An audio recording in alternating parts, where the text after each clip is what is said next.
Assalamualaikum warahmatullahi wabarakatuh. Selamat datang kembali di channel YouTube Dunia Beda, tempat di mana takdir bisa berbalik dalam sekejap mata. Namaku Nara. Malam ini, seharusnya aku tidur di kamarku yang sempit, mencemaskan tagihan listrik esok hari. Tapi disinilah aku, terduduk di depan cermin rias yang harganya miliaran rupiah, mengenakan gaun pengantin seputih salju. Gaun yang dijahit untuk kakakku. Di luar sana, ratusan tamu penting menunggu. Di sebelahku, seorang pria yang tidak kukenal, pria yang dikabarkan aneh dan lusuh, sedang menungguku untuk mengucap janji suci. Kakakku kabur. Dan akulah tumbalnya. Akulah pengantin penggantinya. Mereka pikir, mereka telah menghancurkan hidupku. Tapi mereka tidak tahu, siapa sebenarnya pria yang kupaksa nikahi ini. Namun sebelumnya bagi yang beragama Islam saya sarankan untuk menuliskan sholawat Nabi Muhammad, agar kelak sholawat ini menjadi saksi untuk mendapat syafaat di akhirat. Like dan subscribe ke channel ini sangat membantu menambah wawasan dan membantu kami membuat cerita baru yang menghibur. Aku adalah bayangan. Sejak aku bisa mengingat, aku adalah si anak tak terlihat. Di keluargaku, matahari hanya ada satu, dan namanya Lara, kakak perempuanku. Kami pernah hidup seperti dalam dongeng. Rumah kami adalah istana putih yang megah di Pondok Indah, Jakarta Selatan. Mobil-mobil mewah berjejer di garasi, dan pelayan berlalu lalang memenuhi setiap keinginan kami. Ayah, Rendra Wijaya, adalah seorang taipan properti yang fotonya sering muncul di koran bisnis. Ibu, seorang sosialita yang pestanya adalah yang paling ditunggu di ibu kota. Dan Lara. Dia adalah permata mahkota.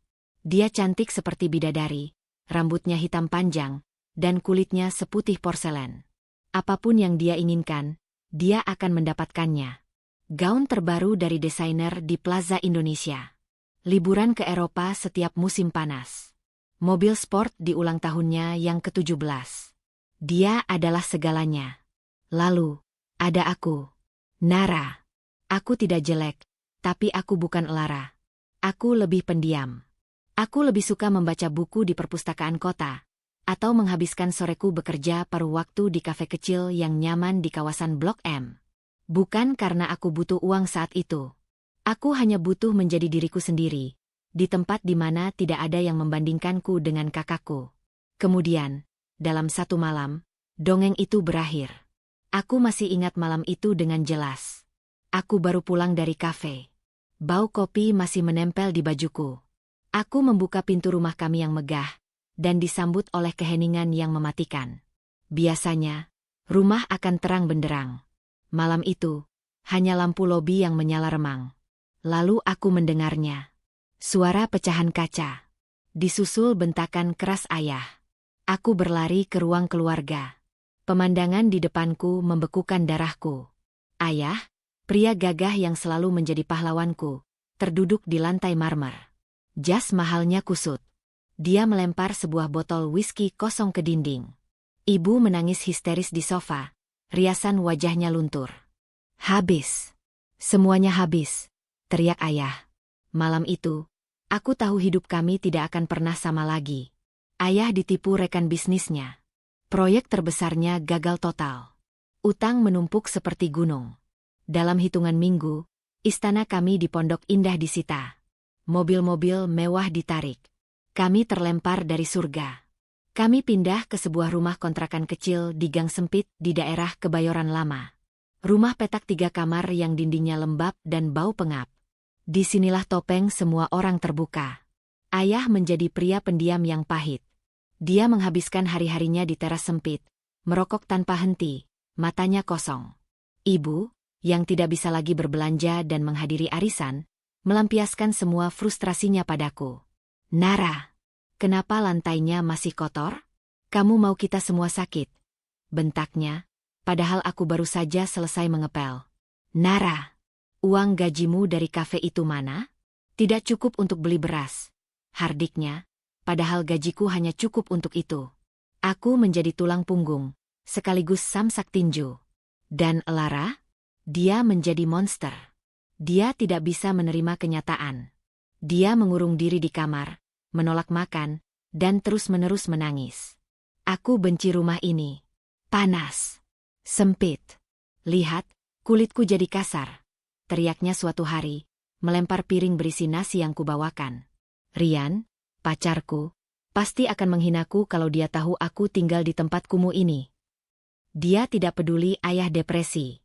Dia tidak peduli ibu stres.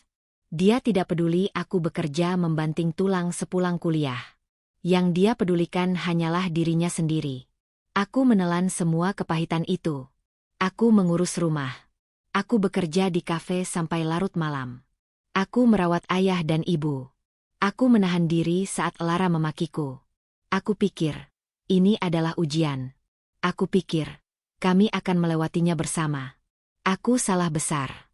Suatu sore yang mendung, sebuah mobil sedan hitam mewah, mobil yang sangat tidak pantas berada di gang kami, berhenti tepat di depan rumah. Seorang pria tua yang gagah, dengan setelan jas yang harganya mungkin lebih mahal dari rumah kontrakan ini, keluar dari mobil. Dia Tuan Haris. Seorang kolega lama ayah yang sangat kaya raya, yang tinggal di kawasan elit Menteng. Dulu, dia dan ayah bersaing. Sekarang, ayah bahkan tidak pantas menyemir sepatunya. Ibu tergopoh-gopoh menyambutnya. Aku cepat-cepat membuatkan teh, tanganku gemetar. Aku meletakkan cangkir teh di atas meja. Tuan Haris menatapku sekilas. Tatapan matanya tajam, seolah menembus jiwaku. Aku tahu situasimu, Rendra, kata Tuan Haris kepada ayah, tanpa basa-basi. Suaranya berat dan penuh kuasa. Ayah hanya menunduk. Malu. Aku di sini untuk menawarkan solusi, lanjut Tuan Haris. Mata ayah dan ibu langsung berbinar. Secercah harapan. Aku bisa lunasi semua utangmu. Semuanya. Aku bisa kembalikan rumahmu di Pondok Indah. Aku bisa memberimu modal baru untuk memulai lagi. Jantungku berdebar. Ini terlalu muluk. Pasti ada harga yang sangat mahal. Apa syaratnya? Haris? Tanya ayahku pelan. Tuan Haris tersenyum. Senyuman yang dingin. Aku punya putra tunggal. Bramantio. Sudah waktunya dia menikah. Aku mau dia menikah dengan putrimu. Hening. Ibu yang pertama memecah keheningan. Oh, tentu, Tuan Haris. Tentu saja. Putri kami, Lara, dia. Bukan Lara. Kalimat Tuan Haris memotong ucapan ibu. Tunggu. Apa? Tuan Haris menoleh, menatap lurus ke arahku. Aku yang masih berdiri mematung di dekat meja. Aku mau dia. Putrimu yang satu lagi. Yang membawakan teh. Aku merasa dunia berhenti berputar. Aku? Kenapa aku? Tapi sebelum aku sempat bereaksi, sebelum ibu sempat memprotes, pintu kamar Lara terbuka. Lara berdiri di sana. Dia pasti mendengar semuanya. Tapi wajahnya bukan marah. Wajahnya lega? Tunggu, teriak Lara. Suaranya dibuat-buat panik. Ayah, ibu, jangan. Kalian tidak tahu siapa putra Tuan Haris. Semua mata menatap Lara. Aku dengar rumornya. Lanjut Lara, matanya menatapku dengan licik. Putranya itu aneh. Dia tidak pernah keluar rumah sejak kecelakaan helikopter 3 tahun lalu. Katanya dia cacat. Wajahnya hancur. Mentalnya terganggu. Dia lusuh dan menjijikkan. Lara berjalan ke arahku. Dia memegang bahuku. Ini pertama kalinya dia menyentuhku dalam berbulan-bulan. Kalian tidak mungkin mengorbankan Nara, kan? Dia adikku satu-satunya. Kalian tidak mungkin menumbalkan dia untuk pria seperti itu, kan? Kata-katanya terdengar seperti membela. Tapi aku tahu kakakku. Itu bukan pembelaan. Itu adalah jebakan. Dia sengaja membuatku terlihat menyedihkan, agar orang tuaku merasa bersalah. Tapi Tuan Haris hanya menatap Lara dengan dingin. Aku tidak bertanya pendapatmu. Aku juga tidak bertanya pendapatnya. Katanya, menunjukku. Aku bertanya pada ayahmu. Tuan Haris berdiri. Dia merapikan jasnya. Pernikahan ini adalah untuk putraku. Dan aku sudah memilih pengantinnya. Nara. Aku memberimu waktu 24 jam untuk memutuskan. Rendra. Terima. Dan seluruh hidupmu kembali. Tolak, dan bersiaplah membusuk di penjara.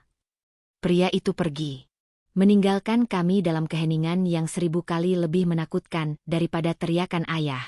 Malam itu, tidak ada yang tidur. Ayah duduk di teras, merokok 3 bungkus sekaligus. Ibu masuk ke kamarku. Dia duduk di tepi ranjangku yang sempit. Dia tidak menangis. Dia tidak memohon. Dia memegang tanganku. Tangannya dingin. "Nara," katanya pelan. "Ibu tahu ibu banyak salah sama kamu. Ibu tahu ibu lebih sayang sama Lara." Air mataku mulai menggenang. "Tapi malam ini," lanjutnya, matanya menatapku tajam. "Ibu mohon padamu.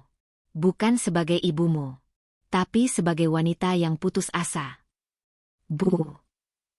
Selamatkan ayahmu, Nara. Selamatkan keluarga ini. Kakakmu tidak akan sanggup. Dia rapuh. Dia akan hancur. Tapi kamu kuat, Nara. Kamu selalu kuat. Kamu bisa melewati ini." Dia memintaku mengorbankan hidupku, karena aku kuat. Dia memintaku hancur, agar Lara bisa tetap utuh. "Apa bedanya menikah dengan pria lusuh atau pria tampan?" katanya lagi. "Kekayaan Tuan Haris bisa membeli apapun. Kamu akan hidup mewah, Nara. Jauh lebih mewah dari yang pernah kita punya." Aku hanya diam. Air mataku mengalir tanpa suara. "Jadi, kamu mau, kan, nak? Demi ibu, demi ayah." Aku menatap ibuku. Wanita yang melahirkanku. Wanita yang seharusnya melindungiku. Malam itu, dia menjualku. Dan aku, si bodoh yang selalu ingin dianggap, si bodoh yang selalu mendambakan cinta keluarganya. Aku mengangguk pelan. "Iya, Bu. Nara. Nara mau." Ibu langsung memelukku. "Alhamdulillah. Ya Allah. Terima kasih, nak. Kamu penyelamat keluarga kita. Kamu anak ibu yang paling berbakti." Dia menangis bahagia. Dia mencium keningku. Malam itu, untuk pertama kalinya, aku merasa seperti pahlawan. Aku tidak tahu bahwa aku baru saja menandatangani surat kematian untuk kebahagiaanku sendiri. Aku bukan pahlawan. Aku adalah tumbal. Seminggu berlalu secepat kedipan mata. Tapi bagiku, rasanya seperti neraka yang berlangsung setahun. Tuan Haris tidak main-main. Dia tidak mau ada pesta. Tidak ada pertunangan. Tidak ada foto prapernikahan. Dia ingin semuanya cepat, rahasia, dan mengikat. Hari pernikahan itu akhirnya tiba. Subuh, saat Jakarta masih diselimuti embun, sebuah tim perias wajah mewah sudah mengetuk pintu rumah kontrakan kami yang reot. Mereka adalah orang-orang yang biasanya hanya kulihat di televisi, merias para selebriti. Dan kini, mereka di sini. Untukku. Aku didudukan di kursi. Aku seperti boneka kayu yang pasrah. Tanganku dingin sekali. Wajahku dipoles dengan kuas-kuas mahal. Rambutku ditata dengan rumit. Mereka memasangkan gaun pengantin yang harganya mungkin bisa membeli rumah ini. Gaun itu indah, bertahtakan kristal-kristal kecil. Tapi di tubuhku, rasanya berat. Berat seperti beban seluruh utang keluargaku. Berat seperti kain kafan yang indah. Ibuku masuk ke kamar sempitku. Saat melihatku, dia langsung menangis. "Oh, Nara, kamu cantik sekali. Nak, cantik sekali." Dia memelukku. Tapi aku tahu air mata itu. Itu bukan air mata haru seorang ibu yang melepas putrinya. Itu adalah air mata kelegaan. Kelegaan karena tumbalnya sudah siap dipersembahkan. Kelegaan karena kemiskinan mereka akan segera berakhir. Ayahku berdiri di ambang pintu. Pria yang dulu gagah itu kini terlihat 10 tahun lebih tua. Dia tidak sanggup menatap mataku. "Nara, maafkan ayah." Hanya itu yang bisa dia bisikkan. Lalu dia berbalik, bahunya bergetar menahan tangis yang tak bisa keluar. Lalu, Lara masuk. Dia terlihat menakjubkan. Dia memakai gaun pesta yang anggun, seolah dialah bintang utamanya. Dia tersenyum padaku. Senyum yang lebar, tapi matanya sedingin es. "Selamat ya, Dik," katanya. Suaranya dibuat semanis madu. "Kamu akhirnya berguna juga untuk keluarga ini. Kamu menyelamatkan kita semua. Siapa sangka, Si itik buruk rupa yang selalu sembunyi di dapur, ternyata laku juga. Darahku mendidih. Aku ingin menamparnya. Aku ingin berteriak di depan wajahnya, mengatakan bahwa aku tahu jebakan liciknya. Tapi aku tidak punya tenaga. Lidahku keluh. Jiwaku sudah hancur bahkan sebelum acara dimulai. Sudah siap, kata kepala perias itu. Aku tidak diantar menggunakan mobil pengantin yang dihiasi bunga-bunga. Aku dimasukkan ke dalam sedan hitam legam yang sama persis seperti yang menjemput Tuan Haris minggu lalu. Perjalanan dari Kebayoran Lama menuju Menteng pagi itu terasa seperti perjalanan menuju tiang gantungan. Jantungku berdebar begitu kencang. Aku takut dadaku akan robek. Kami tidak menikah di Masjid Agung atau gedung mewah. Akad nikah ini diadakan di kediaman pribadi Tuan Haris. Sebuah rumah kuno peninggalan Belanda yang luar biasa besar di jantung Menteng, Jakarta Pusat.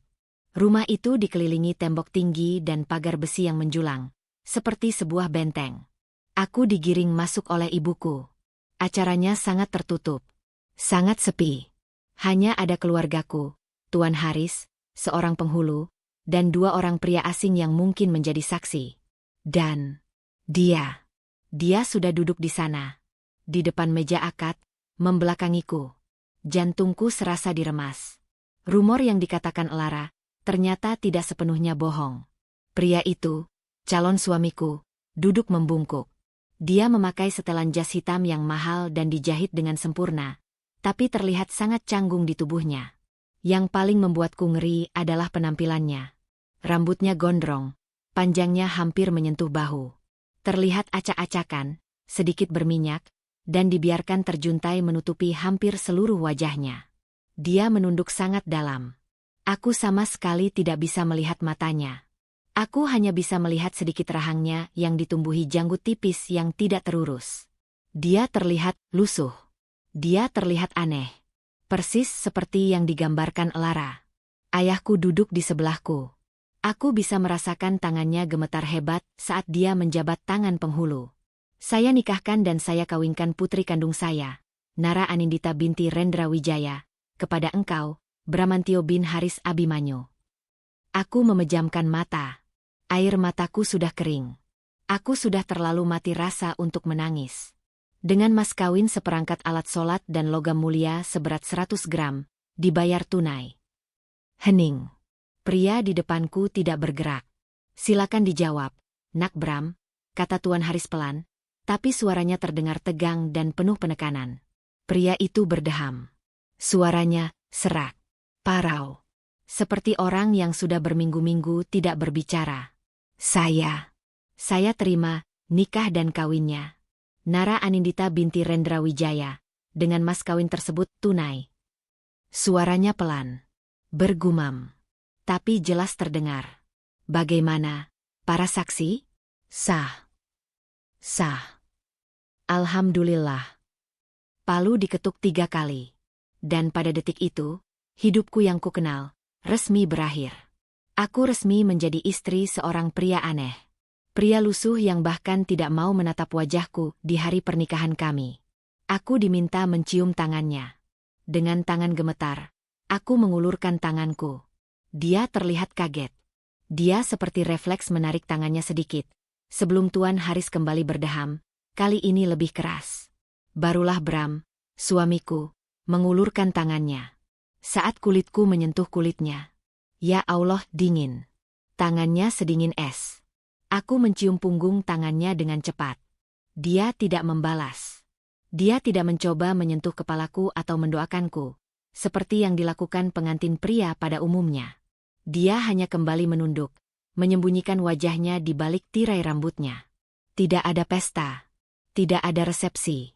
Tidak ada senyum bahagia. Setelah akad selesai, ibuku memelukku erat. Kamu sudah jadi istri orang, Nak. Jaga dirimu baik-baik. Ingat, baktimu sekarang pada suamimu. Jangan membantah. Turuti semua kemauannya. Dia menangis lagi. Aku tidak tahu lagi mana tangisannya yang tulus, mana yang palsu. Lara juga memelukku. Dia berbisik pelan di telingaku, agar hanya aku yang mendengar. Selamat menikmati nerakamu, Nara. Terima kasih sudah mengambil alih posisiku. Akhirnya, aku bebas. Aku membeku. Seluruh tubuhku kaku. Jadi, dia benar-benar sengaja. Dia menjebakku. Tuan Haris menghampiriku. Wajahnya datar. Nara, selamat datang di keluarga Abimanyu. Mulai sekarang, kamu akan tinggal bersama Bram. Ayahmu sudah aman. Rumah kalian di Pondok Indah akan kembali besok pagi. Aku hanya bisa mengangguk. Apa lagi yang bisa kukatakan? Lalu, bagian terburuknya tiba. Tuan Haris menepuk pundak putranya yang masih kaku. Bram, bawa istrimu ke rumah kalian. Bram, suamiku, berdiri. Dia masih menunduk. Tanpa berkata apa-apa, dia berjalan melewatiku, menuju pintu keluar. Dia tidak menungguku. Dia tidak menoleh. Dia tidak menggandengku. Seorang asisten rumah tangga berbisik padaku. Silakan ikuti Tuan Bram, Nyonya. Nyonya. Aku sekarang seorang Nyonya. Nyonya Bramantio. Aku menatap ayah dan ibuku untuk terakhir kali. Mereka balas menatapku dengan pandangan lega. Dengan langkah berat, aku berjalan di belakangnya. Aku mengikuti suamiku, pria asing ini, keluar dari rumah megah Tuan Haris. Sebuah mobil SUV besar berwarna hitam pekat sudah menunggu.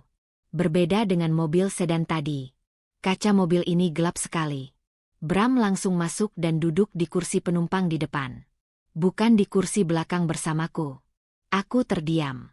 Seorang sopir membukakan pintu belakang untukku. Perjalanan dimulai dalam keheningan total. Aku duduk di belakang sendirian, masih memakai gaun pengantin. Dia duduk di depan, menatap lurus keluar jendela.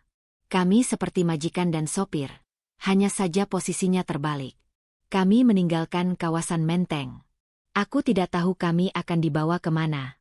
Mobil melaju kencang, masuk ke jalan tol. Menjauhi hiruk-pikuk Jakarta.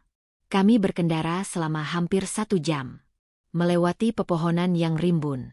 Aku melihat papan penunjuk jalan. Ciawi. Kami menuju puncak.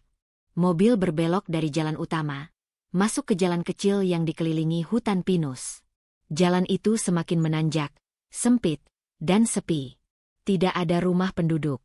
Akhirnya, mobil berhenti di depan sebuah gerbang besi tempa yang sangat tinggi dan kokoh. Di baliknya, aku tidak bisa melihat apa-apa selain kegelapan dan pepohonan yang lebat. Gerbang itu terbuka secara otomatis, tanpa suara. Mobil melaju masuk. Dan di ujung jalan setapak yang panjang, di tengah kabut tipis, berdiri sebuah rumah. Bukan. Itu bukan rumah. Itu sebuah villa. Villa modern yang sangat besar, terbuat dari kaca dan baja, tersembunyi di tengah hutan. Jauh dari mana-mana. Mobil berhenti di lobi. Sopir turun, membukakan pintu untukku. Bram, suamiku, sudah keluar lebih dulu. Dia tidak menungguku. Dia berjalan cepat masuk ke dalam rumah, masih dengan setelan jas pengantinnya, dan menghilang di balik pintu kayu raksasa. Sopir itu mengambil koper kecilku dari bagasi. Koper yang hanya berisi beberapa helai daster dan baju kerjaku dulu. Silakan masuk, Nyonya. Tuan Bram sudah menunggu di dalam. Sopir itu menaruh koperku di lantai, kembali ke mobil, dan pergi. Gerbang besi di kejauhan sana menutup kembali dengan suara dentuman pelan. Kini, hanya ada aku. Sendirian di lobi yang dingin. Di sebuah rumah asing yang sangat besar. Di tengah hutan. Bersama suamiku yang misterius. Aku menarik napas panjang. Udara di sini dingin sekali.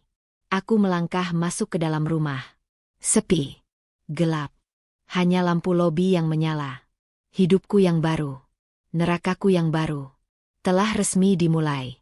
Pintu kayu raksasa itu terbuka tanpa suara saat aku mendorongnya. Jika aku mengira rumah Tuan Haris di Menteng itu besar, tempat ini adalah katedral. Langit-langitnya menjulang tinggi, mungkin belasan meter. Dindingnya nyaris seluruhnya terbuat dari kaca, dari lantai hingga atap. Di luar, hanya ada kegelapan pekat hutan pinus yang seolah menelan rumah ini. Lantainya terbuat dari marmer hitam yang begitu mengkilap, hingga aku bisa melihat pantulan diriku yang menyedihkan, masih dalam balutan gaun pengantin. Tuan Bram, suaraku bergetar, memantul di ruangan yang kosong. Tidak ada jawaban. Hanya ada suara detak jam dinding digital besar yang samar-samar. Dingin. Udara di puncak menusuk tulang. Dan pemanas di rumah ini sepertinya tidak dinyalakan. Aku menyeret koperku masuk. Aku tidak tahu harus kemana. Rumah ini terlalu besar. Terlalu sepi. Aku seperti tikus kecil yang dilempar ke dalam labirin baja dan kaca. Tiba-tiba, seorang wanita parubaya, mungkin seusia ibuku, muncul dari sebuah lorong. Dia memakai seragam pelayan yang rapi. Wajahnya datar tanpa ekspresi. "Selamat malam, Nyonya Nara," katanya. Suaranya pelan dan formal. "Saya Bei Asih. Saya yang mengurus rumah ini. Kamar Nyonya sudah disiapkan. Mari, saya antar." Dia tidak tersenyum. Dia tidak bertanya apakah aku lelah. Dia hanya berbalik dan berjalan. Aku mengikutinya dalam diam. Kami melewati ruang tamu raksasa dengan sofa-sofa putih yang sepertinya tidak pernah diduduki.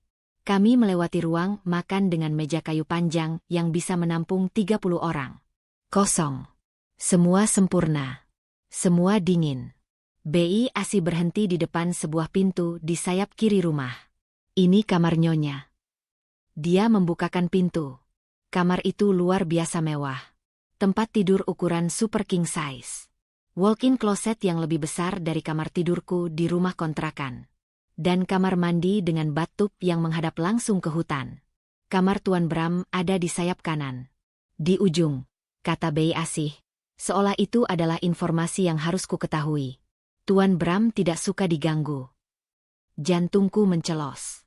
Jadi, kami bahkan tidak tidur di kamar yang sama. Ada sedikit rasa lega, tapi juga rasa perih yang aneh. Seasing itukah aku baginya? Apa suami saya sudah makan?" Tanyaku pelan, mencoba terdengar seperti seorang istri. Bei Asih menatapku. "Tuan Bram punya jadwalnya sendiri, Nyonya. Nyonya tidak perlu khawatir soal itu. Jika Nyonya butuh sesuatu, telepon interkom ada di sebelah tempat tidur. Selamat istirahat." Dia berbalik dan pergi, menghilang di lorong yang sepi. Malam itu, aku tidak tidur. Aku duduk di tepi tempat tidur mewah itu, masih memakai gaun pengantin. Aku terlalu takut untuk melepasnya. Aku merasa, jika aku melepasnya, aku akan kehilangan sisa-sisa terakhir dari diriku. Aku menangis. Menangisi nasibku. Menangisi keluargaku yang membuangku. Menangisi pria aneh yang kini berstatus suamiku, yang bahkan tidak sudi melihat wajahku. Hari-hari berikutnya adalah siksaan dalam keheningan. Aku bangun di pagi hari. Rumah itu tetap sepi. Aku tidak pernah melihat Bram. Bei Asih datang pukul 8 pagi, menyiapkan sarapan mewah di meja makan yang panjang itu. Hanya untukku. Roti panggang, telur, sosis, jus jeruk segar. "Di mana, Tuan Bram?" Tanyaku pada Bei Asih di hari pertama. "Tuan sudah sarapan di ruang kerjanya, Nyonya," jawabnya singkat. Aku makan sendirian di meja raksasa itu. Merasa sangat konyol. Setelah sarapan, Bei Asih akan membersihkan rumah, lalu menghilang di area pelayan. Dia baru muncul lagi saat makan siang dan makan malam. Dia tidak pernah berbicara jika tidak ditanya. Aku mencoba menjelajahi rumah itu. Rumah ini punya 3 lantai. Lantai atas penuh kamar tamu yang kosong. Lantai bawah ada kolam renang indoor yang airnya tenang seperti cermin, gym pribadi, dan bioskop mini. Semuanya canggih. Semuanya mahal. Dan semuanya tidak berpenghuni. Aku adalah tahanan. Tahanan di sangkar emas yang paling mewah. Dan Bram? Dia adalah hantu. Aku hanya melihatnya sekilas-sekilas. Kadang tengah malam, aku terbangun karena haus dan pergi ke dapur. Aku melihat bayangannya. Dia selalu memakai hoodie gelap yang menutupi kepalanya, dan celana kargo longgar. Dia bergerak cepat, seperti tidak ingin terlihat. Jika dia sadar aku ada, dia akan langsung berbalik dan menghilang ke sayap kanan rumah. Sayap kanan. Tempat di mana kamar dan ruang kerjanya berada. Aku pernah mencoba ke sana sekali. Lorongnya lebih gelap. Dan di ujungnya, ada sebuah pintu baja tebal. Pintu itu terkunci. Bukan dengan kunci biasa. tapi dengan panel sidik jari dan kode numerik. Ruang kerja macam apa yang membutuhkan pengaman seperti itu? Aku mencoba menjalankan peranku. Aku mencoba menjadi istri. Suatu sore, aku masuk ke dapur. BI sedang tidak ada. Aku memutuskan untuk memasak. Aku memasak rendang, masakan yang kupelajari dari almarhumah nenekku. Aroma rempahnya memenuhi udara. Untuk sesaat, rumah yang dingin ini terasa sedikit hangat. Aku menatanya di meja makan. Aku menunggu. Jam 7 malam. Jam 8. Jam 9. Dia tidak datang. Hatiku perih. Aku memberanikan diri. Aku mengambil piring, mengisinya dengan nasi dan rendang, lalu membawanya ke sayap kanan. Aku berdiri di depan pintu baja itu. Tuan Bram, panggilku. Tanganku gemetar. Saya masak makan malam. Apa Anda mau coba? Hening. Tidak ada jawaban. Saya letakkan di depan pintu. Ya. Saat aku hendak berjongkok, tiba-tiba terdengar suara dari interkom di dinding sebelah pintu. Suara itu bukan suara Bram yang parau saat akad. Suara ini dingin, tajam, dan penuh otoritas. Bawa pergi makanan itu. Dan jangan pernah datang ke sayap ini lagi. Aku terlonjak kaget. Piring di tanganku terjatuh. Pecah berantakan di lantai marmer. Nasi dan rendang berhamburan. Air mataku tumpah seketika. Aku merasa sangat bodoh. Sangat terhina. Aku berjongkok, memunguti pecahan piring dengan tangan gemetar. Aku tidak peduli jariku tergores dan berdarah. Rasa sakit di jariku tidak ada apa-apanya dibanding rasa sakit di hatiku. Aku kembali ke kamarku. Aku menangis sejadi-jadinya. Aku sudah tidak tahan lagi. Aku butuh ibuku. Aku butuh seseorang.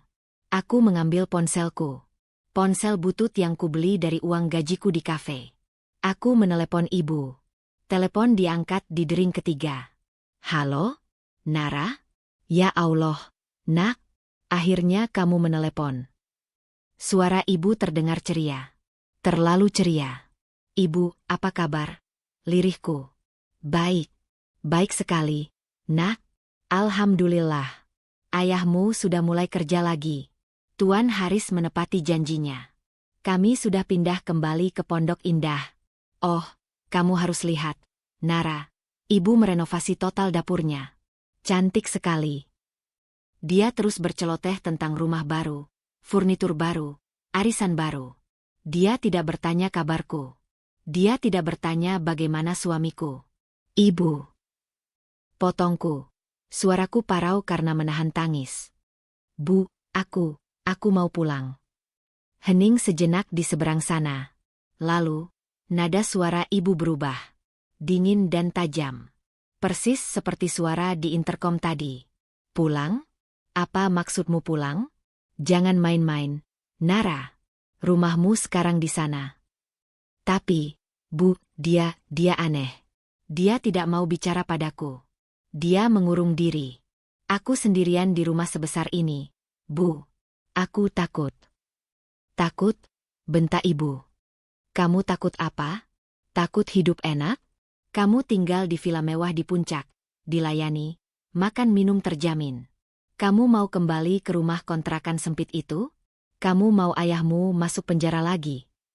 Bukan begitu, Bu. Tapi aku. Nara, dengar, potongnya. Kamu ini sudah beruntung. Sangat beruntung. Kakakmu, Lara, dia kabur dengan Rian. Dan tahu apa? Laki-laki itu ternyata penipu. Sekarang Lara hidup susah.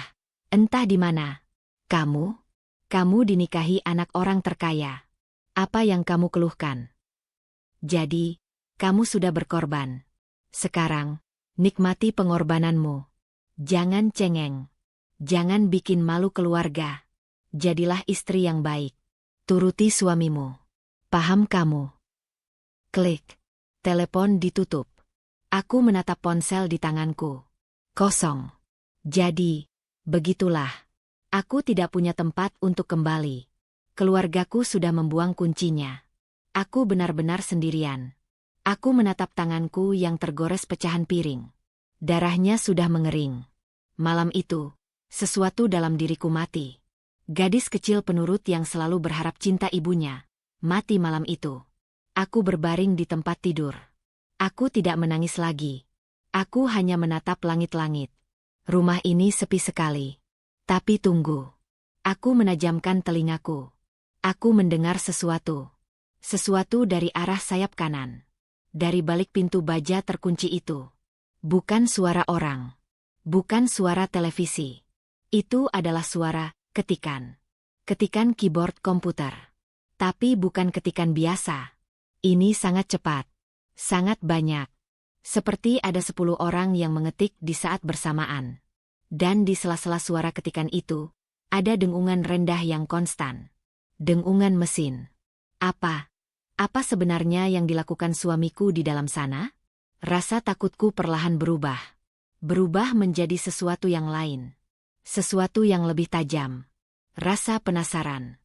Mulai malam itu, rasa takutku berganti rupa. Ketakutan itu tidak hilang. Dia hanya bercampur dengan sesuatu yang lebih kuat. Sesuatu yang membuatku tetap waras di dalam sangkar emas ini. Rasa penasaran. Aku mulai mengamati. Rumah ini adalah benteng. Aku sadar, Bei Asi bukan sekadar asisten rumah tangga.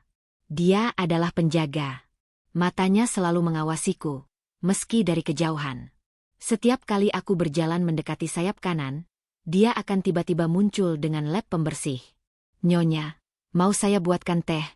tanyanya, menghalangi jalanku secara halus. Aku menjadi tahanan yang cerdik. Aku berpura-pura patuh. Aku menghabiskan hari-hariku di perpustakaan besar di lantai 2. Perpustakaan itu menghadap ke pos keamanan depan. Dari jendelanya yang setinggi dinding, aku bisa melihat gerbang utama. Setiap Selasa pagi, tepat jam 10, sebuah mobil box putih tanpa logo akan datang. 2 orang pria berbadan tegap akan menurunkan kotak-kotak besar. Bukan kotak berisi bahan makanan. Ini kotak-kotak kayu yang dipaku rapat, atau box pendingin berbahan logam. Mereka tidak membawanya ke dapur. Mereka membawanya ke pintu samping di sayap kanan. Pintu yang langsung terhubung ke area terlarang Tuan Bram. Apa isinya? Senjata? Narkoba? Aku bergidik. Apa aku dinikahkan dengan seorang kriminal? Lalu ada suamiku. Si hantu. Aku mulai memperhatikan bayangannya lebih jeli. Dia memang selalu memakai hoodie dan celana longgar. Tapi suatu malam, saat dia berkelebat cepat di lorong dapur, hoodie-nya tersingkap sedikit oleh angin dari jendela yang terbuka. Aku melihat punggungnya. Punggungnya tegap. Bahunya lebar. Pria yang kunikahi, dia tidak bungkuk. Dia tidak lemah. Cara dia duduk saat akad, itu disengaja. Dia berpura-pura. Tapi kenapa? Suara-suara dari balik pintu baja itu juga semakin intens. Ketukan keyboard super cepat itu terkadang berlangsung 20 jam tanpa henti. Lalu ada suara dengungan mesin. Dan kadang, aku mendengar suara lain. Suara orang berbicara. Bukan berbicara. Berteriak. Suatu malam, aku terbangun oleh suara benturan keras. Seperti ada yang melempar meja ke dinding. Disusul oleh teriakan. Teriakan yang dalam, penuh amarah dan rasa sakit. Aku berlari keluar kamar, menyeberangi atrium yang gelap, dan berdiri di depan pintu baja itu. Aku mendengar suaranya. Suara suamiku. Tapi bukan suara parau. Bukan suara dingin di interkom. Dia berteriak. Tidak cukup. Cari lagi. Gagal berarti mati. Kalian paham? Dia sedang rapat? Rapat macam apa yang terdengar seperti akan membunuh seseorang? Aku mundur perlahan. Jantungku berdentum-dentum. Pria ini berbahaya. Dia bukan sekadar aneh. Dia berbahaya. Aku kembali ke kamarku dan mengunci pintu. Sesuatu yang konyol. Aku tahu. Jika dia bisa membanting meja, dia pasti bisa mendobrak pintu kamarku. Selama seminggu, aku hidup dalam ketakutan baru. Aku tidak lagi mencoba mendekati sayap kanan. Aku menjaga jarak. Aku kembali menjadi si patuh Nara. Sampai suatu pagi. Pagi itu sekitar jam 3 subuh. Aku tidak bisa tidur. Aku memutuskan membuat teh hangat di dapur. Saat aku melewati lorong yang menghubungkan atrium utama ke dapur, aku melihat sesuatu berkilauan di lantai marmer hitam. Aku berjongkok. Itu sebuah flash drive. Tergeletak begitu saja. Pasti terjatuh. Ini bukan flash drive biasa yang bisa dibeli di toko komputer Mangga 2. Benda ini terbuat dari logam hitam pekat, tipis seperti kartu kredit, dengan logo aneh di atasnya. Logo seperti sayap elang yang abstrak. Jantungku berdebar. Ini pasti miliknya. Milik Bram. Pasti terjatuh saat dia berkelebat dari dapur. Tanganku gemetar. Mengembalikannya? Tapi bagaimana? Aku bahkan tidak bisa mendekati pintunya. Lalu, sebuah pikiran nekat melintas di kepalaku. Inilah kesempatanku. Inilah jawabannya. Aku mengambil flash drive itu. Menggenggamnya erat. Rasanya dingin di telapak tanganku yang berkeringat. Aku tidak kembali ke dapur. Aku berlari kecil ke kamarku, mengunci pintu, dan menyembunyikan benda itu di bawah bantalku. Aku harus membukanya. Tapi bagaimana? Aku tidak punya laptop. Ponselku butut. Aku ingat sesuatu. Di lantai 2, di sebelah perpustakaan, ada sebuah ruang kerja kecil. Bukan ruang kerja utama. Ini lebih seperti ruang kerja tamu. Aku pernah masuk ke sana sekali. Ruangan itu berdebu. Di atas mejanya, ada sebuah komputer desktop model lama. Pasti sudah bertahun-tahun tidak dipakai. Aku menunggu. Menunggu Bei Asi pulang ke paviliun pelayan di belakang rumah. Pukul 9 malam. Rumah sepi. Dengan flash drive di sakuku, aku berjinjit menaiki tangga. Aku masuk ke ruang kerja berdebu itu. Aku menyalakan komputer. Ya Allah. Suara kipas prosesornya berisik sekali. Aku takut Bram mendengarnya. Komputer menyala. Layar Windows lama. Aku mencolokkan flash drive itu. Jantungku seperti mau copot.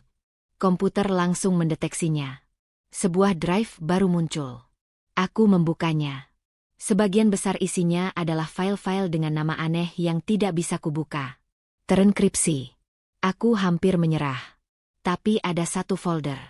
Satu folder yang tidak terkunci. Namanya ND. Aku membukanya. Isinya membuatku bingung. Puluhan file cetak biru. Desain bangunan. Desain tata kota. Sangat detail. Sangat futuristik. Jauh lebih canggih dari apapun yang pernah kulihat. Lalu, ada satu file video. Judulnya, Simulasi Proyek Jakarta Baru, Tahap 1. Tanganku gemetar. Aku mengkliknya. Video itu terbuka. Sebuah animasi 3 dimensi yang sangat nyata. Memperlihatkan sebuah kota baru yang tumbuh di pesisir utara Jakarta. Gedung-gedung pencakar langit yang ramah lingkungan, kereta super cepat, dan kubah-kubah kaca raksasa. Ini proyek triliunan dolar. Lalu, video itu tiba-tiba terputus. Digantikan oleh rekaman berita. Rekaman berita lama. 3 tahun yang lalu. Seorang reporter berdiri di depan lokasi yang terlihat seperti hutan hangus. Tim SAR hari ini menghentikan pencarian helikopter pribadi milik Dinata Corp. Puing-puing telah ditemukan, namun jasad sang CEO muda, Aryon Dinata, masih belum ditemukan dan dinyatakan hilang. Layar menampilkan foto. Foto seorang pria muda. Tampan. Tersenyum percaya diri. Matanya tajam. Judul di bawahnya, Aryon Dinata, sang jenius teknologi di balik Dinata Corp, hilang. Aryon Dinata. Dinata Corp. Aku menelan ludah. Tuan Haris. Nama lengkapnya Haris Abimanyu. Tidak ada hubungannya. Aku hampir menutupnya. Kecewa. Tapi ada satu file lagi di folder itu. Sebuah rekaman audio. Judulnya, Rapat Dewan Internal Mendesak. Aku memutarnya. Hening sejenak. Lalu aku mendengar suara Tuan Haris. Kita tidak bisa menunggu lagi. Para investor mulai panik. Mereka pikir, kamu sudah mati. Lalu, suara lain menjawab. Suara yang membuat darahku membeku di nadiku. Suara yang dalam. Tegas. Dingin. Penuh otoritas. Itu suara dari interkom. Suara yang menghinaku saat aku membawa rendang. Mereka boleh berpikir begitu. kata suara itu.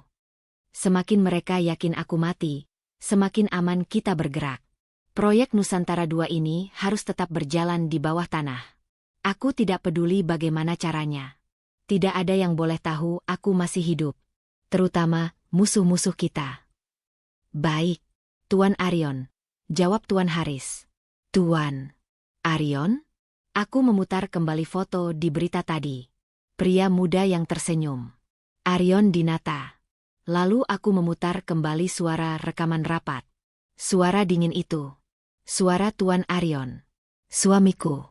Bramantio. Tuan Haris adalah ayahnya. Ya Allah. Arion Dinata. Bramantio bin Haris Abimanyu. Itu nama yang berbeda. Tapi, suara itu. Tidak mungkin. Aku terlalu pusing. Aku mematikan komputer. Aku harus segera keluar dari sini.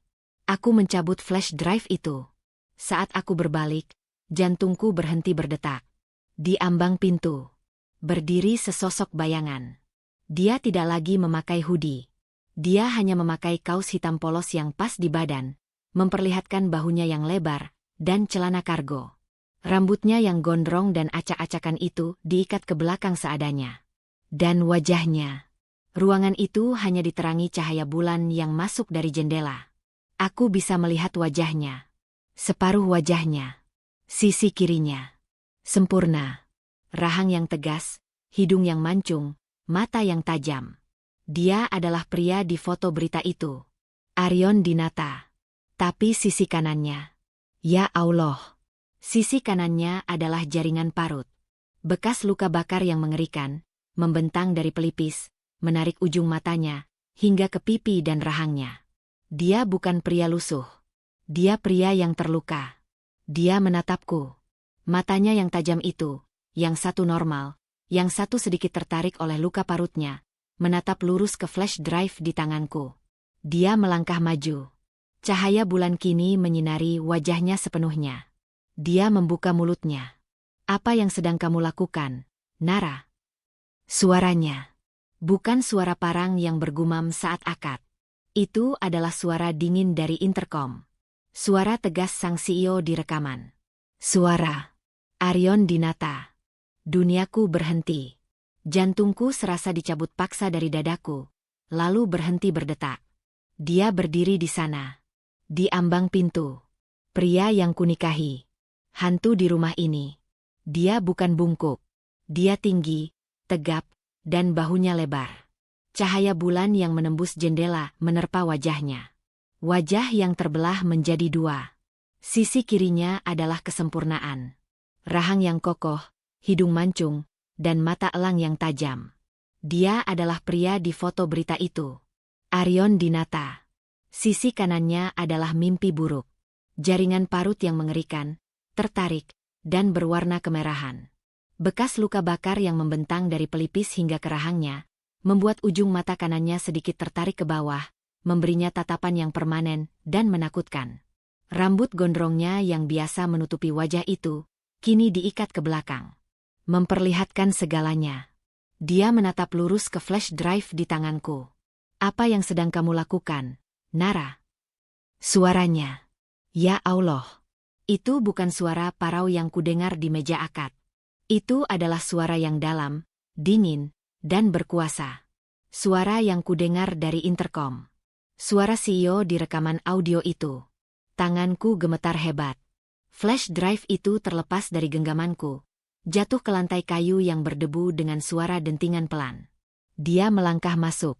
Perlahan. Seperti predator yang mendekati mangsanya. Aku mundur, terantuk kaki meja. Aku terpojok. Aku. Lidahku keluh. Aku tidak bisa bernapas. Dia berhenti tepat satu langkah di depanku. Dia sangat tinggi. Aku harus mendongak untuk melihat wajahnya. Wajahnya yang tragis. Kamu melihat apa? Tanyanya lagi. Nadanya tidak membentak. Nadanya datar. Dan itu jauh lebih menakutkan. Aku tidak sengaja. Bisikku. Air mataku mulai menggenang. Aku menemukan benda itu di lorong. Kamu melihat isinya. Itu bukan pertanyaan. Itu pernyataan. Aku tidak bisa berbohong. Dia terlalu pintar. Aku mengangguk pelan. Air mataku jatuh. Aku melihat berita itu. Lirihku. Helikopter. 3 tahun lalu. Dia hanya menatapku. Matanya, yang satu sempurna, yang satu terluka, seolah membedah isi kepalaku. Aku memberanikan diri. Kamu. Arion Dinata. Keheningan menyelimuti ruangan. Hanya suara detak jantungku yang memekakkan telinga. Dia tidak menjawab. Dia hanya menatapku. Lama sekali. Seolah menimbang-nimbang, apakah akan membunuhku sekarang atau nanti. Akhirnya, dia memalingkan wajahnya sedikit. Menampakkan sisi wajahnya yang terluka. Arion Dinata sudah mati, katanya pelan. Suaranya serak oleh emosi yang tertahan. Dia mati di hutan itu. Terbakar hidup-hidup di dalam puing-puing helikopternya. Aku terisak. Tapi, kamu. Aku. Dia tertawa. Tawa yang kering dan penuh kepahitan. Aku adalah sisa-sisanya. Aku adalah hantu yang kembali. Dia berbalik, berjalan ke jendela. Menatap hutan gelap di luar. Kecelakaan itu, katanya, suaranya kini tertuju pada kegelapan di luar sana. Bukan kecelakaan. Itu sabotas. Rekan kerjaku sendiri. Orang-orang yang kupercaya. Mereka menginginkan apa yang aku bangun. Mereka mencoba membunuhku untuk mengambil Dinata Corp. Dia menyentuh bekas lukanya di pipi. Mereka hampir berhasil. Aku selamat. Tapi wajahku hancur. Duniaku hancur. Dia berbalik menatapku. Matanya menyala. Jadi, aku mati. Aku membiarkan mereka berpikir aku tewas. Aku menjadi Bramantio. Anak aneh dari Tuan Haris. Pria lusuh yang bersembunyi. Karena hanya dengan mati, aku bisa bergerak. Hanya sebagai hantu, aku bisa membangun kembali kekuatanku. Hanya sebagai hantu, aku bisa membalas dendam. Aku menelan ludah. Tuan Haris, ayahmu. Dia satu-satunya orang yang bisa kupercaya. Dialah yang mengaturnya. Mengatur identitas baru ini. Mengatur tempat persembunyian ini. Napasku tercekat. Dan pernikahan ini. Pernikahan ini juga idenya. Desisnya. Keluarga Wijaya. Ayahmu. Dia musuh lama ayahku. Saat dia bangkrut, ayahku melihat peluang. Mengikat keluarga musuhnya melalui pernikahan. Sebuah jaminan. Sebuah kendali. Tapi, kenapa? Tanyaku bingung. Ayahmu, kata Arion, berjalan mendekatiku lagi. Rendra Wijaya. Dia salah satu dewan direksi yang mengkhianatiku. Bagaikan petir menyambar di siang bolong. Ayahku? Terlibat? Tidak mungkin. Dia tidak tahu aku masih hidup, potong Arion. Dia hanya tahu Tuan Haris tiba-tiba ingin menikahkan putrinya dengan putra anehku. Dia tidak punya pilihan selain setuju, atau utangnya akan membunuhnya. Perjodohan itu untuk kakakku. Lara, bisikku. Aku tahu. Aku terkejut. Kamu tahu. Tentu saja aku tahu, katanya sinis. Aku mungkin bersembunyi. Tapi aku tidak bodoh. Aku melihat segalanya. Ada kamera tersembunyi di ruang akad itu. Aku melihat bagaimana ibumu memohon padamu di kamar rias. Aku mendengar bagaimana kakakmu kabur. Aku melihatmu, didorong maju untuk menggantikannya. Ya Allah. Dia tahu segalanya. Sejak awal. Kenapa kamu biarkan? Suaraku bergetar. Kali ini bukan hanya karena takut. Tapi karena marah. Kenapa kamu tetap menikahiku, jika kamu tahu aku bukan Lara? Dia menatapku tajam. Kenapa harus tidak? Jawabannya menusukku lebih dalam dari pisau. Bagiku, kalian semua sama. Lanjutnya dengan kejam. Sama-sama pion dalam permainan ini. Lara serakah dan manja. Kamu, penurut dan bodoh. Tumbal digantikan oleh tumbal lain. Tidak ada bedanya. Bahkan, dia tersenyum miring. Senyum yang membuat bekas lukanya terlihat semakin menakutkan. Kamu lebih baik. Kamu lebih mudah diatur. Kamu terbiasa menjadi bayangan. Sempurna untuk menjadi istri hantu. Air mataku tumpah ruah. Hina. Aku merasa sangat terhina. Kamu mengira kamu menikah dengan pria aneh dan lusuh. Kamu salah. Kamu menikah dengan monster, Nara. Dia meraih daguku. Memaksaku menatap matanya. Dan sekarang, desisnya, suaranya sangat pelan. Monster ini punya masalah. Kamu. Kamu melihat apa yang seharusnya tidak kamu lihat. Kamu tahu apa yang seharusnya tidak kamu tahu. Aku gemetar hebat. Aku tidak bisa berpikir. Aku akan mati. Di sini. Di ruang berdebu ini. Apa yang akan kamu lakukan padaku? Tanyaku pasrah. Arion menatapku lama. Menit-menit berlalu dalam keheningan yang menyiksa. Dia seperti sedang berpikir keras. Lalu, dia melepaskan cengkeramannya di daguku. Dia mengambil flash drive di lantai. Kamu pintar, katanya pelan, lebih pada dirinya sendiri. Cukup pintar untuk menemukan ini. Cukup pintar untuk membukanya. Dia berbalik. Kamu sekarang tahu rahasia terbesarku. Rahasia yang bisa membuatku terbunuh. Benar-benar terbunuh kali ini. Dia menghadapku lagi. Kelelahan tiba-tiba terlihat jelas di wajahnya. Di balik sosok CEO yang dingin, di balik monster yang terluka, aku melihat seorang pria yang lelah.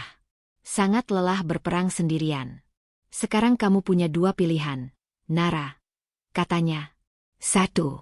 Kamu lupakan semua yang kamu lihat dan dengar malam ini. Kamu kembali ke kamarmu di sayap kiri. Kamu tetap menjadi Nyonya Nara yang kesepian. Tetap menjadi istri hantuku. Aku akan menjamin hidupmu.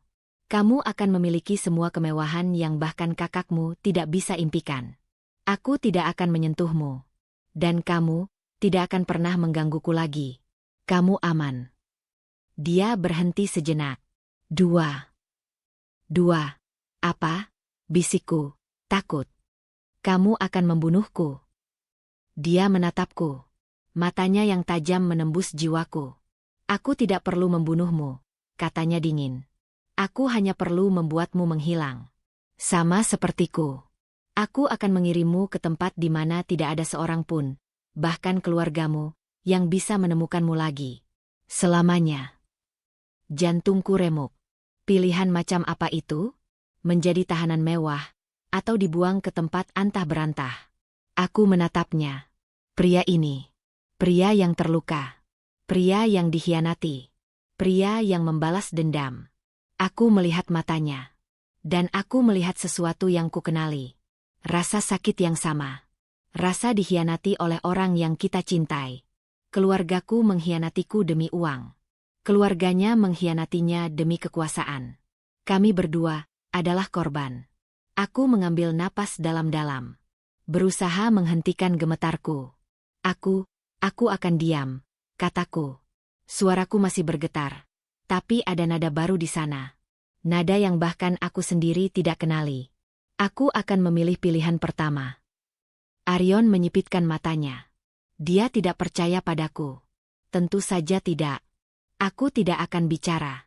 Aku tidak akan bertanya lagi. Aku akan tetap di kamarku. Aku bersumpah. Dia menatapku lama. Sangat lama. Sumpah tidak ada artinya bagiku, katanya pelan. Semua orang yang bersumpah padaku telah mengkhianatiku. Dia berjalan melewatiku, menuju pintu. Kita lihat saja, katanya. Tapi ingat ini, Nara. Jika kamu mencoba berkhianat, jika kamu mencoba menghubungi keluargamu, atau siapapun, aku akan tahu. Dia menoleh sedikit ke belakang. Dan aku jamin, kamu akan menyesal pernah dilahirkan. Dia melangkah keluar dari ruangan. Menghilang ke dalam kegelapan lorong sayap kanan. Aku tersungkur di lantai. Kakiku lemas. Aku menangis. Bukan menangisi nasibku. Bukan menangisi suamiku yang mengerikan. Aku menangis, karena untuk pertama kalinya dalam hidupku, aku tidak tahu apa yang kurasakan. Aku bukan lagi Nara si tumbal. Aku sekarang adalah istri dari Arion Dinata. Dan aku adalah bagian dari rahasia terbesarnya. Kehidupan setelah malam pengungkapan itu berubah. Tidak menjadi lebih baik. Tidak. menjadi lebih tegang. Aku menepati janjiku. Aku kembali menjadi bayangan. Aku tinggal di sayap kiriku. Aku membaca buku di perpustakaan. Aku makan sendirian di meja makan yang panjang. Tapi sekarang, semuanya terasa berbeda. Rumah ini tidak lagi hanya sepi. Rumah ini hidup. Setiap derit lantai, setiap embusan angin di jendela kaca, membuatku menahan napas. Aku tahu, di sayap kanan, di balik pintu baja itu, seorang pria yang seharusnya sudah mati sedang merencanakan perang. Aku tidak lagi takut pada hantu. Aku takut pada pria yang menjadikanku istrinya. Arion. Aku tidak melihatnya lagi. Sama sekali. Seolah-olah konfrontasi di ruang kerja berdebu itu tidak pernah terjadi. Seolah dia kembali menjadi Bram, si pria lusuh yang tak terlihat. Tapi aku tahu dia ada. Aku bisa merasakannya. Kadang larut malam, saat aku tidak bisa tidur, aku berdiri di atrium utama yang gelap. Aku bisa mencium bau asap rokok yang samar. Dia ada di suatu tempat di kegelapan, mengamatiku. Sama seperti aku mengamatinya. Kami adalah dua tahanan yang saling mengawasi di penjara yang sama. Bei Asih. Aku merasa dia juga tahu. Tatapannya padaku menjadi lebih tajam. Dia tidak lagi hanya melayaniku. Dia menjagaku. Memastikan aku tidak menyimpang, tidak melanggar batas tak terlihat antara sayap kiri dan sayap kanan. Aku mencoba menjalani hari-hariku. Tapi pikiranku terus kembali padanya. Pada wajahnya. Pada bekas lukanya. Pada rasa sakit di matanya saat dia berkata, Arion Dinata sudah mati. Keluargaku? Aku tidak pernah mencoba menelepon mereka lagi. Ibuku sudah jelas. Dia telah menukarku dengan rumah di Pondok Indah. Ayahku? Dia mungkin salah satu pengkhianat. Dan Elara, dia mendapatkan kebebasannya dengan mengorbankanku. Aku tidak punya siapa-siapa. Ironisnya, satu-satunya orang di dunia ini yang mengetahui keberadaanku yang sesungguhnya adalah pria yang paling mengancam hidupku. Suamiku. Lalu, suatu malam, semuanya pecah. Malam itu hujan. Bukan hujan biasa. Badai. Petir menyambar-nyambar di luar, menerangi hutan pinus menjadi siluet-siluet mengerikan. Angin menderu, menggedor-gedor jendela kaca raksasa seolah ingin masuk. Aku sedang di kamarku, mencoba membaca buku, tapi suaraku jantungku berdebar lebih kencang dari suara guntur. Tiba-tiba, di tengah suara badai, aku mendengar suara lain. Suara dentuman keras. Bukan guntur. Suara ini berasal dari dalam rumah. Dari sayap kanan. Seperti ada sesuatu yang besar dan berat dibanting ke lantai. Disusul suara pecahan kaca. Banyak sekali. Jantungku melompat ke tenggorokan. Bei Asih. Di mana Bei Asih?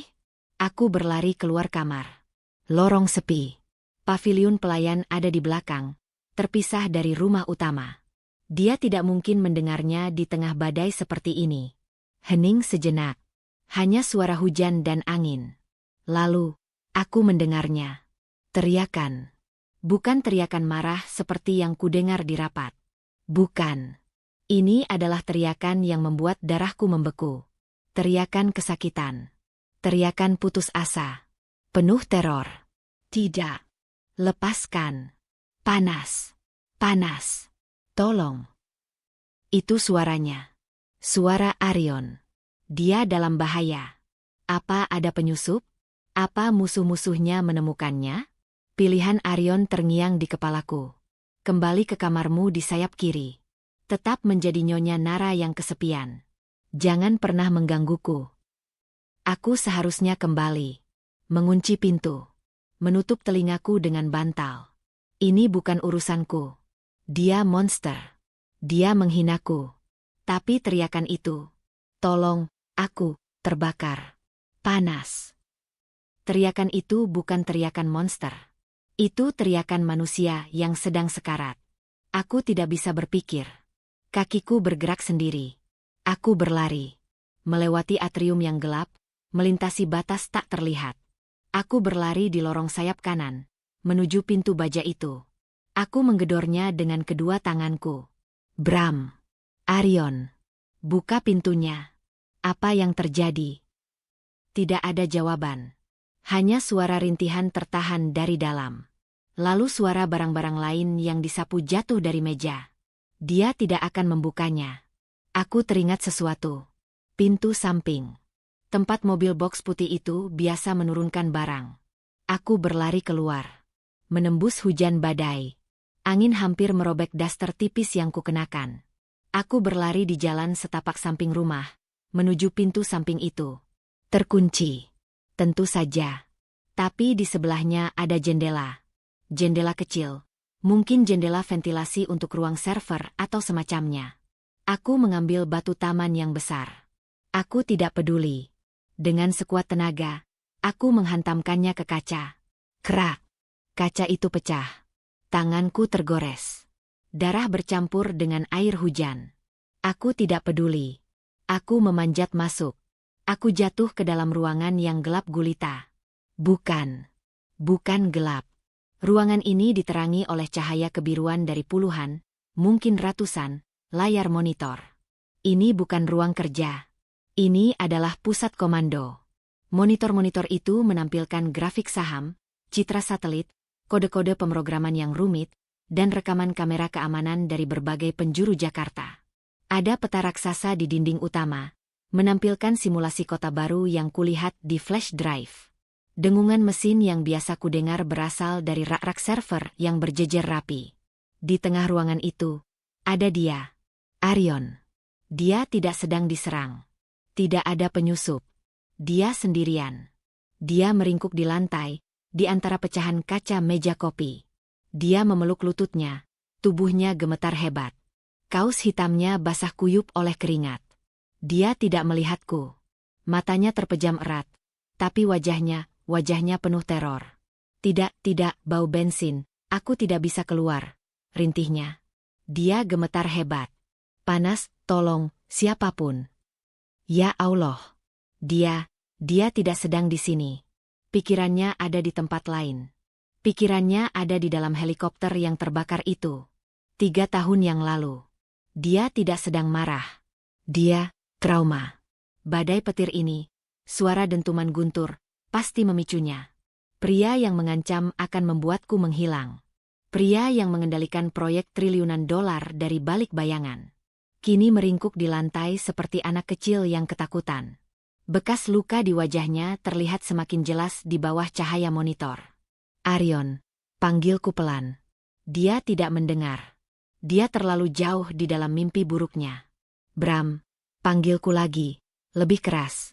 Aku mendekat perlahan. Arion, ini aku. Nara. Aku berlutut di depannya. Aku tidak tahu apa yang harus kulakukan. Kamu aman, kataku. Suaraku gemetar. Kamu tidak di sana. Kamu di rumah. Di puncak.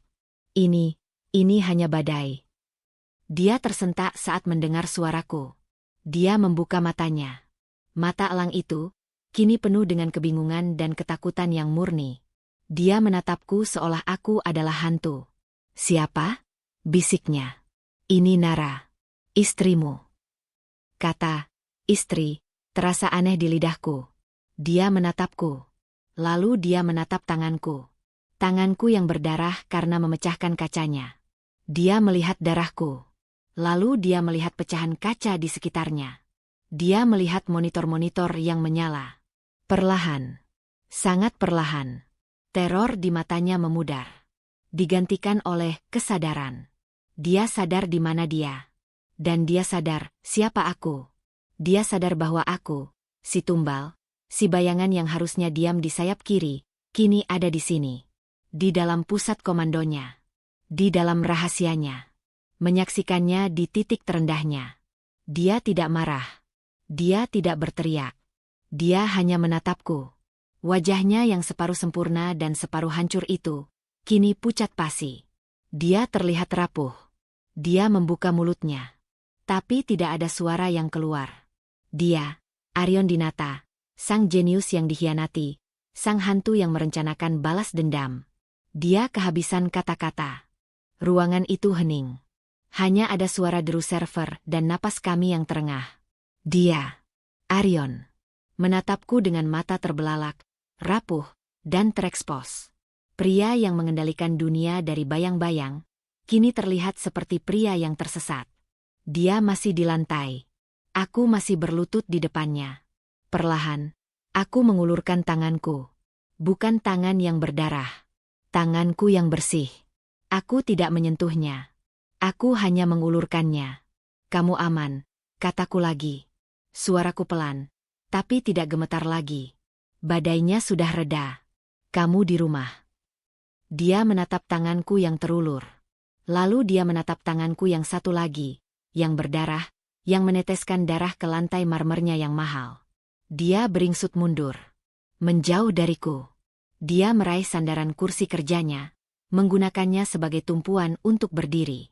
Tubuhnya masih sedikit gemetar, tapi topeng dingin itu mulai kembali. Kamu, desisnya. Suaranya serak. Seharusnya kamu ada di kamarmu. Aku mendengar teriakan. Jawabku tenang. Aku ikut berdiri. Aku tidak akan membiarkan dia mengintimidasiku lagi. Tidak setelah apa yang kulihat. Aku tadi. Dia memalingkan wajahnya. Malu. Pria ini malu. Itu bukan urusanmu. Aku istrimu, kataku. Dia tertawa sinis. Istri di atas kertas. Tumbal yang dibayar lunas. Dan kamu baru saja menghancurkan jendelaku. Lain kali, kataku, menatap lurus ke matanya yang terluka. Jangan berteriak seperti sedang sekarat. Atau aku akan menghancurkan pintumu. Keheningan total. Aku melihat sesuatu di matanya. Sesuatu yang bukan amarah. Bukan kebencian.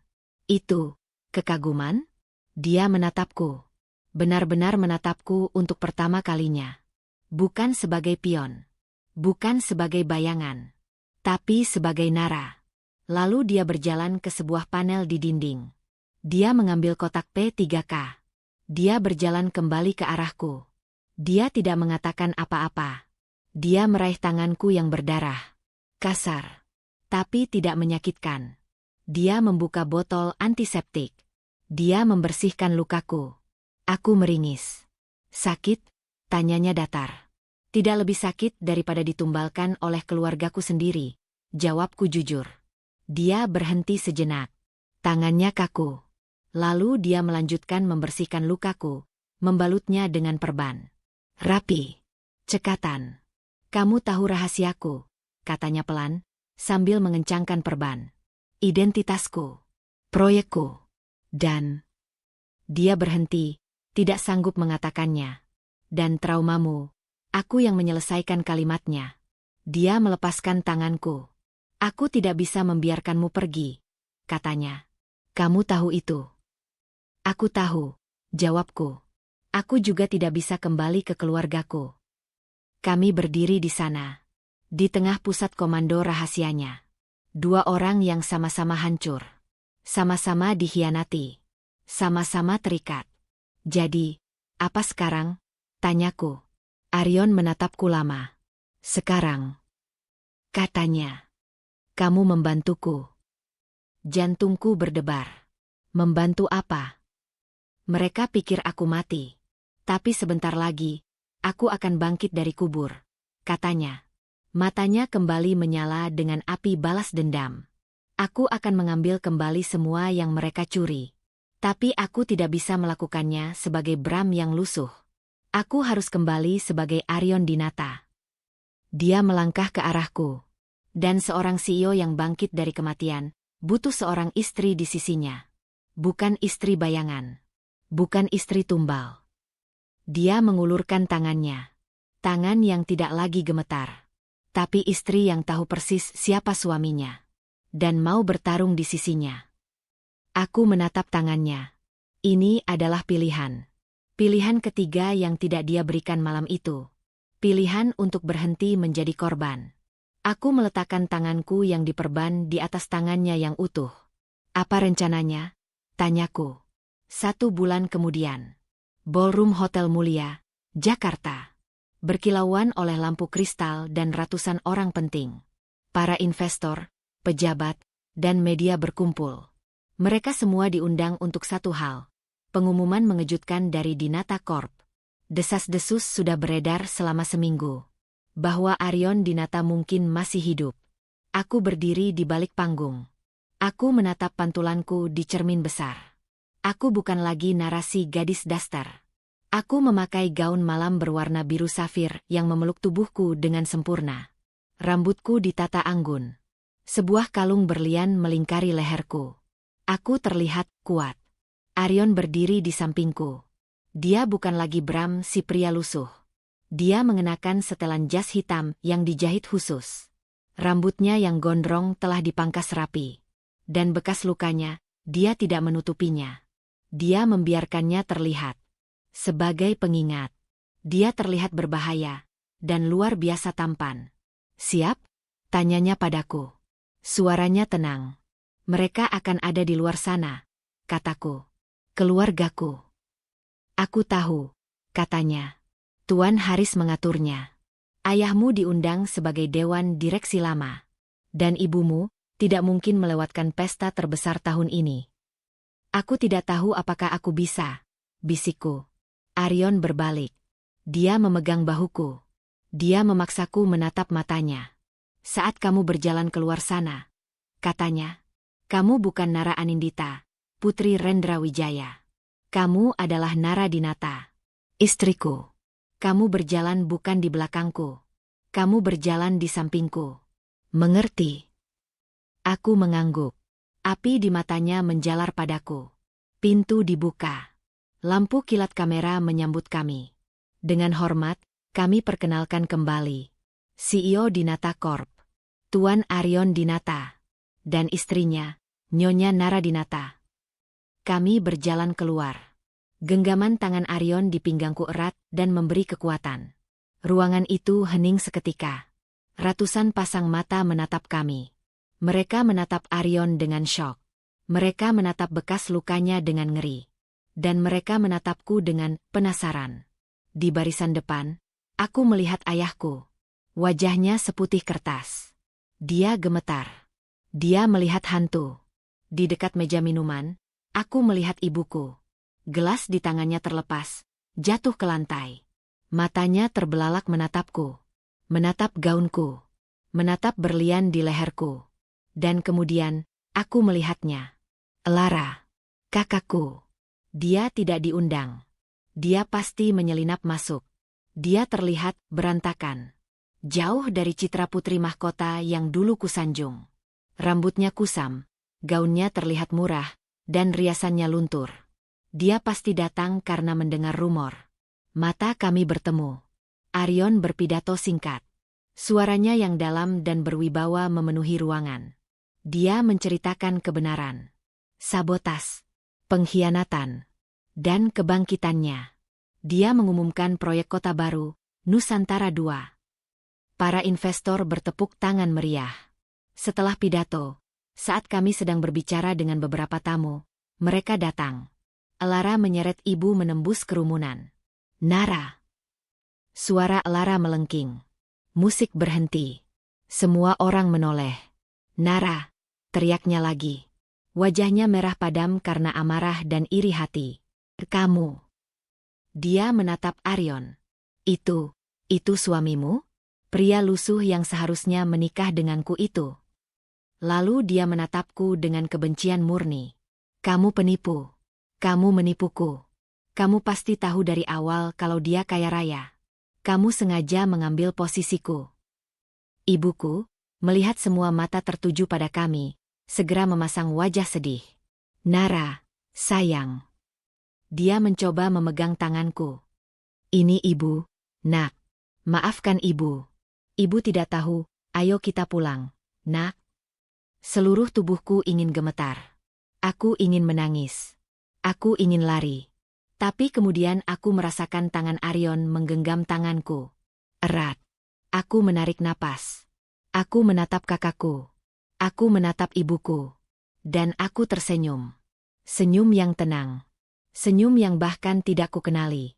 "Menipu?" kataku. Suaraku terdengar jelas di ruangan yang hening itu. "Bukankah kakak yang kabur? Kakak kabur dari pria yang kakak sebut aneh dan lusuh." Aku menatap ibuku. Saat aku dipaksa menikah untuk menyelamatkan ayah, kalian menyebutku penyelamat. Saat aku menelepon ibu, menangis sendirian di puncak, ibu menyuruhku diam dan jangan cengeng. Wajah ibuku pucat pasi. Sekarang, lanjutku, aku bahagia. Dengan pria yang sama, yang kalian buang. Dan kalian menyebutku penipu? Elara ingin berteriak lagi, tapi Arion melangkah maju sedikit. Hanya satu langkah. Tapi cukup untuk membuat Elara mundur ketakutan. Arion menatap ayahku, yang gemetar di kerumunan. Utang keluarga Wijaya sudah lunas, kata Arion. Suaranya dingin mematikan. Tapi itu bukan karena Tuan Rendra. Itu adalah harga yang kubayar untuk pengorbanan istriku, Nara. Dia berbalik menatap ibu dan Elara. Bukan untuk kalian. Dia memberi isyarat kecil dengan dagunya. 2 orang petugas keamanan berbadan tegap langsung bergerak. Usir mereka, kata Arion pelan. Tidak. Lepaskan. Nara. Kamu akan menyesal. Kamu tidak bisa melakukan ini padaku. Elara meronta-ronta saat diseret keluar. Ibuku hanya diam. Wajahnya hancur oleh rasa malu. Dia diusir dari pesta termewah di Jakarta. Ruangan kembali sunyi. Arion menatap para tamu. Maaf atas gangguannya. Silakan, nikmati pestanya. Dia membawaku ke balkon. Menjauh dari keramaian. Udara malam Jakarta terasa sejuk. Kami berdiri di sana dalam diam. Kamu baik-baik saja? Tanyanya. Aku mengangguk. Air mataku akhirnya jatuh. Tapi ini bukan air mata kesedihan. Ini air mata kelegaan. Aku salah menilaimu, Nara, katanya pelan, menatap gemerlap lampu kota. Malam itu, di ruang kerja, aku menyebutmu bodoh dan penurut. Aku salah. Dia menoleh padaku. Matanya yang tajam melembut. Bahkan bekas lukanya terlihat berbeda di bawah cahaya bulan. Kamu bukan bayangan, katanya. Kamu adalah api. Kamu berani menerobos badai, memecahkan jendelaku, hanya untuk melihat apakah aku baik-baik saja. Dia menyentuh pipiku dengan tangannya yang utuh. Mereka membuangmu, bisiknya. Dan aku menemukanmu. Aku menutup mataku, merasakan sentuhan pertamanya yang tulus. Kakakku, Elara, kabur mencari kebahagiaan semu yang ternyata palsu. Aku dipaksa menerima takdir yang kukira pilu. Siapa sangka, pria lusuh yang dibuang oleh kakakku, pria yang bersembunyi di balik bekas lukanya, ternyata adalah berlian yang ditakdirkan untukku. Hidupku sebagai tumbal telah berakhir.